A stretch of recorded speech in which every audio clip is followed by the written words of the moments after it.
अभिवादन स्वीकार कीजिए ब्रजेश मिश्रा का। और आप देखना शुरू कर चुके हैं द डिबेट। बहनों भाइयों, 5 राज्यों के चुनाव हो चुके हैं और एग्जिट पोल के आंकड़े भी आ चुके हैं, लेकिन ये आंकड़े ऐसे हैं कि हर कोई हो गया है कंफ्यूज्ड। इन आंकड़ों से कोई क्लैरिटी ना होना और उस क्लैरिटी के चलते सारे आंकड़े गड्ढम-गड्ढ हो गए। अब लोग समझ ही नहीं पा रहे कि दरअसल कौन जीतेगा।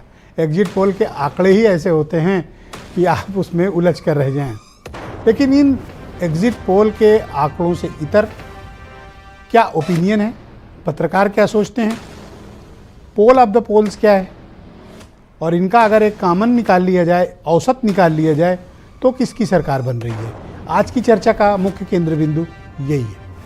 बहनों भाइयों, राजस्थान, मध्य प्रदेश, छत्तीसगढ़, तेलंगाना और मिजोरम, इन 5 राज्यों के असेंबली चुनाव के वोटिंग हो चुकी है और परसों यानी 3 तारीख को काउंटिंग होने जा रही, मतदान। इन 5 राज्यों की जनता ने क्या निर्णय किया है? क्या मौजूदा हुकूमतें रिपीट कर रही हैं या फिर सत्ता परिवर्तन हो रहा है? एग्जिट पोल एक ऐसा आंकड़े होते हैं कि पूरे देश भर की निगाह उस पर रहती है कि कौन सी पार्टी सत्ता में आ रही है। जो सत्तारूढ़ दल है वो रुकेगा या फिर विपक्ष गद्दी पर काबिज होगा।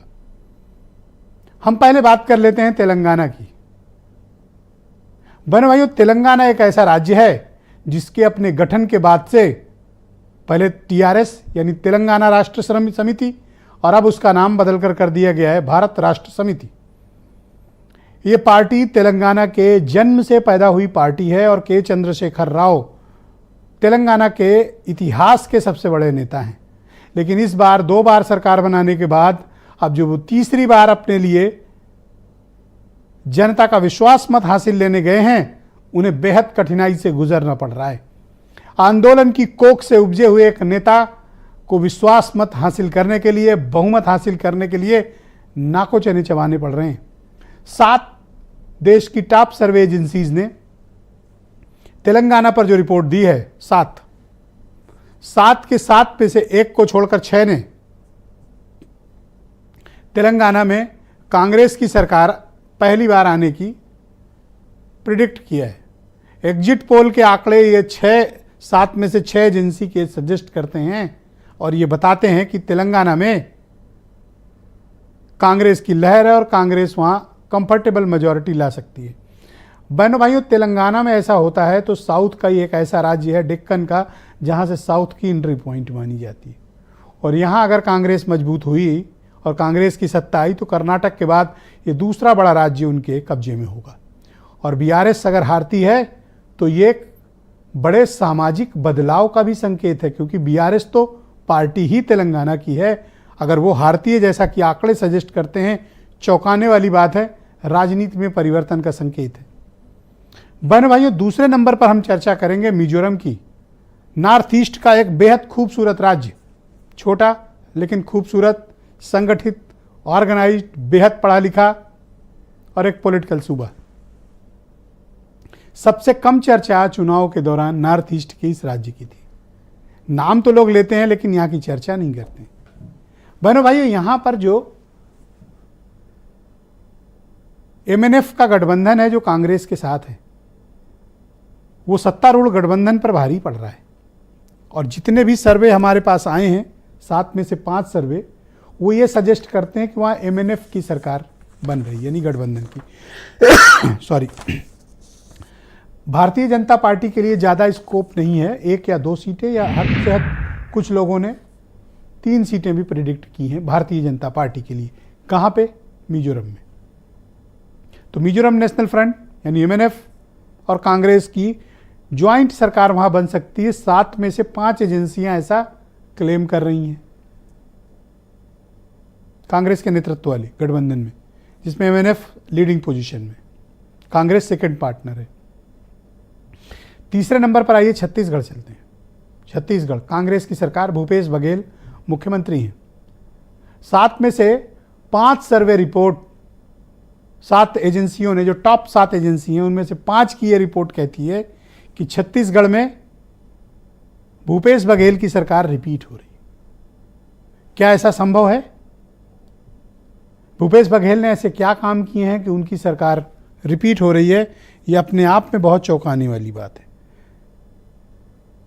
लेकिन दो ऐसी एजेंसीज की रिपोर्ट है जो 48 सीटें तक बीजेपी को दे रहे हैं, मैक्सिमम, मिनिमम 36, मैक्सिमम 48, और वहाँ 90 विधायकों की असेंबली है बहनों भाइयों, यानी जिसके पास भी 46 वोट होंगे, 46, वो वहाँ पर सरकार बना सकता है। बट 7 में से 5 बताते हैं कि सरकार किसकी रिपीट हो रही है, कांग्रेस की। कहाँ? छत्तीसगढ़ में। 2 एजेंसियों की रिपोर्ट कहती है बीजेपी की सरकार, लेकिन नैरो मार्जिन के साथ, बहुत कम थिक मार्जिन होगी, मतलब अगर 46 की जरूरत है तो मैक्सिमम उन्हें 48 मिल सकते हैं, ऐसा क्लेम इन एजेंसीज की रिपोर्ट में, लेकिन 5 बताते हैं कांग्रेस की। अब आते हैं सबसे चर्चित राज्य मध्य प्रदेश की। मध्य प्रदेश को लेकर जो ओपिनियन पोल्स हुए थे, जो बुद्धिजीवियों की राय आ रही थी और जैसा कि लोग प्रिडिक्ट भी कर रहे थे, बहनों भाइयों, एक एजेंसी को छोड़कर 7 में से 6 एजेंसी ये क्लेम कर रही हैं, उनके डेटा ये सजेस्ट कर रहे हैं कि मध्य प्रदेश में बीजेपी की सरकार रिपीट करने जा रही। शिवराज सिंह चौहान की सरकार रिपीट होगी, ऐसा क्लेम किया जा रहा है। एक एजेंसी की रिपोर्ट है 150 सीटों से ज्यादा बीजेपी वहां पर आ रही है। 7 में से 6 का क्लेम है। सिर्फ एक एजेंसी का यह क्लेम है कि मध्य प्रदेश में कांग्रेस की सरकार बन सकती है, लेकिन बीजेपी की सरकार रिपीट हो रही है। ये कितने क्लेम कर रहे हैं? 7 में से 6, और 7 में से 1 क्लेम कर रहा है मध्य प्रदेश के लिए कि वहां पर कांग्रेस की सरकार आएगी। तो 6 के 6 तो गलत नहीं हो सकते। अगर इनका एवरेज भी निकालें तो भी वहां पर बीजेपी की सरकार रिपीट होने की जबरदस्त संभावना है, जैसा कि आंकड़े सजेस्ट कर रहे हैं। यानी ग्राउंड पर लोग क्या बातें कर रहे थे, सर्वे भी कैसे आ रहे थे, लेकिन एग्जिट पोल के आंकड़े एकदम से अलग हैं। अब लोग कह रहे हैं कि छत्तीसगढ़ वाला सही है, तेलंगाना वाला सही है, एमपी वाला सही नहीं। अपोजिशन कांग्रेस या उनसे जुड़े हुए समर्थक दल नहीं मानते हैं, लेकिन अगर वहाँ सही है तो यहाँ कैसे गलत होगा? तो कुछ तो आंकड़ों में गंभीरता है, हमें उसी तरह से इसका एनालिसिस करना चाहिए। अब आ जाइए राजस्थान, बड़ी दिलचस्प लड़ाई। लोग कह रहे थे, ओपिनियन पोल सजेस्ट कर रहे थे कि बीजेपी वहाँ जीत रही है, लेकिन 7 में से 5 एजेंसियाँ रिपोर्ट कर रही हैं कि वहाँ पर गहलोत की वापसी हो रही है। लेकिन 2 ऐसी एजेंसी हैं जो ये कह रही हैं गहलोत बुरी तरह से हारेंगे और बीजेपी की सरकार बनेगी। 7 में 5 गहलोत को रिपीट करा रहे हैं और 2 बीजेपी की सरकार ला रहे हैं। यानी वहाँ का चुनाव भी बड़ा दिलचस्प है। बहन भाइयों, 1% वोट या सैंपल साइज में छोटा सा भी परिवर्तन आंकड़ों को इधर से उधर कर देता है। सैंपल साइज वो चीज होती है जिससे कि ये एग्जिट पोल के आंकड़ों का एनालिसिस किया जाता है। ये एक बहुत ही टेक्निकल साइंटिफिक डाटा एनालिसिस होता है और इसको करते वक्त बहुत सावधानी भी बरते जाने की ज़रूरत होती है। बहुत बार सावधानियां नहीं हो पाती हैं, लेकिन एक साथ इतनी एजेंसियों के डेटा गलत नहीं हो सकते हैं। कुछ तो इसमें सच्चाई है। क्या सच्चाई है? ग्राउंड पर इसका क्या एनालिसिस है? पत्रकार क्या सोचते हैं? और अब जब एग्जिट पोल के आंकड़े आए हैं तो क्या ये पॉलिटिकल पार्टी, विशेष तौर पर भारतीय जनता पार्टी और कांग्रेस, जो इन 5 राज्यों के चुनाव में आमने सामने हैं, ये अब क्या अपनी ओपिनियन बदलने के लिए तैयार हैं? हाँ या ना? कुछ बयान सुने, फिर आज की डिबेट आगे बढ़ाएंगे।